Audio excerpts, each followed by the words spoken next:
Federal Drive is presented by GEHA, Government Employees Health Association, proudly providing health and dental benefits to federal employees and their families. Visit GEHA.com. Navigating the shift from government service to government contracting can be financially and operationally overwhelming.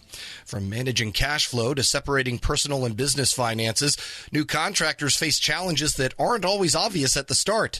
Offering guidance on how to stay afloat and grow with confidence is Trip Kelly, a partner at Socium Advisors who spoke to Federal Drive host Terry Gerton. You work with a lot of startups, maybe folks who've been in government, got out of government, but want to keep serving government and think about starting up businesses and becoming government suppliers. What are the most important pieces of advice you'd have for them as they get started?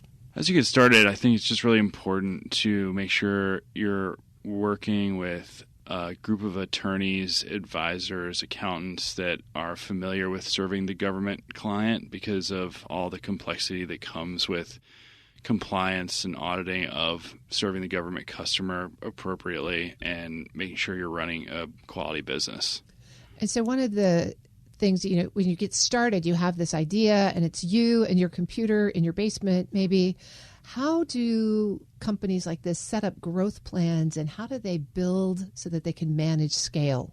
I've seen it go from folks that I've worked with that just I don't want to have a boss and I just want to do some work with some contracts on a small vehicle that I see I could do better on my own for the government customer. And then it flourishes into something far more sophisticated based on just an organic flow. And I've seen folks come in from retiring from the military, and I want to continue to serve the Army the way I served when I was active in service. And it doesn't always have like a formal business plan to it, but it is just kind of comes through an entrepreneurial spirit that is part of just being a good American, I think. So I think it varies widely how it comes together. What are some of the challenges that folks who have this entrepreneurial mindset and a real motivation to give back might not be thinking about as they want to start their own business? Yeah, some of the challenges are access to capital and access to liquidity. A lot of times it's a bootstrap to get things off the ground, and coming up with how am I going to hire my first person. A lot of times when I win a contract, the government doesn't pay me for 90 days, and how am I going to pay this person until the government does start paying me on a service-based contract? And a lot of times that comes from leveraging their own personal financial situation, whatever that might have as limited or complex as that might have been before they started this venture. And so I think that's a big challenge, is how do I come up with the capital to get this thing going? And then once I start to hit momentum and hit a growth phase, those challenges persist, and just finding the right trusted people to help get to next levels in business as your company continues to scale. So navigating that boundary between business finances and personal finances sounds like it could be pretty challenging. Very challenging. And it's, money doesn't come with instructions. It's a super complex financial world out there. And a lot of times I see folks, they operate with their finances in different silos. I have retirement accounts. I have a savings account. I have money set aside for my kids. And there's none of those buckets really talk to each other. And that's why I've spent a lot of my time helping folks make sense of how these different silos can talk together to help support a business-minded goal and growth mission. And so if someone is leveraging their personal finances to get started as a small government contractor, and as you mentioned, those payments may not win for a while even, and then if they do, it's going to be a while longer before those payments start to come in. How do they manage the leverage portion of that, and how do they keep that balance correct? I'm a fan of people using lines of credit depending on where they may or may not be able to get them secured. And it depends on people's risk appetite as well. So, but lines of credit sometimes secured by a house or an investment account or different assets that client may or may not have, simple interest, and it's a smaller cost of borrowing from a cost standpoint. And then once cash flows start to come through, immediately go back to first trying to pay back that lower cost borrowing costs, and then look to pay myself after that risk has been taken and we've been paid back from that. I'm speaking with Trip Kelly. He's a partner at Socium Advisors.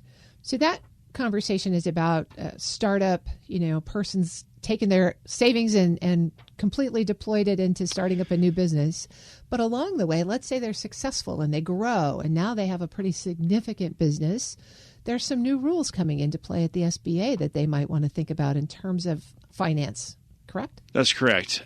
Earlier this year, there was a flurry of activity. If you were, an established small to mid-sized government contractor, the SBA came out with a rule that takes effect on January 17th that says that if there is a purchase of this small business by a large business, the contracts have to be immediately recertified, whereas it used to be that those contracts could be taken to their end and then rebid at that time. And so a lot of the value of some of these small business contracts totally went away if I'm a large business looking to buy a smaller business.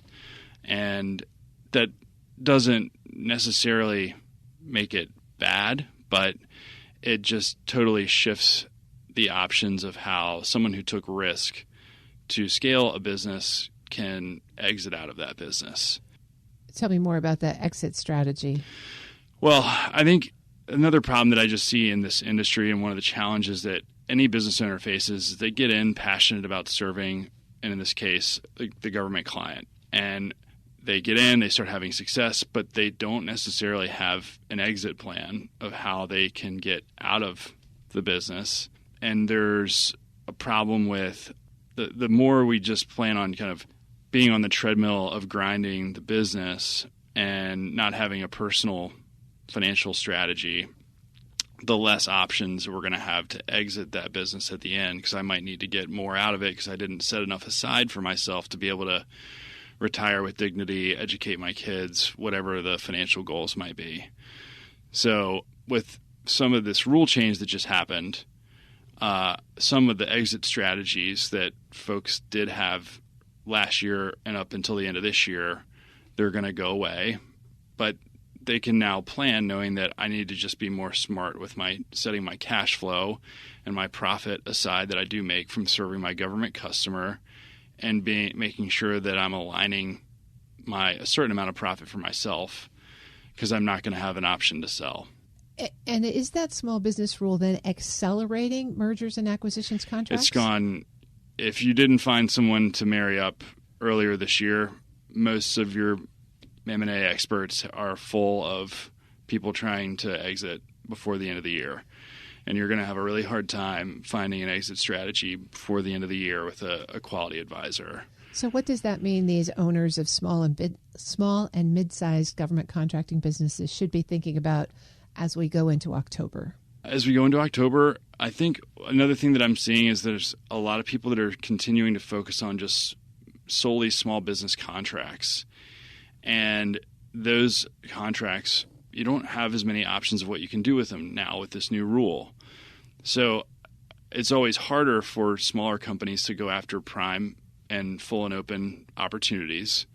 But those opportunities are going to be the more valuable opportunities for themselves, their company, and their employees moving forward. So I think it's important for people to understand that it's good to get outside your comfort zone and try to maybe go after some of these large, full and open opportunities that are out there, and also make sure that you're focusing on what is my personal plan. Like, what is my, I call it the wealth gap.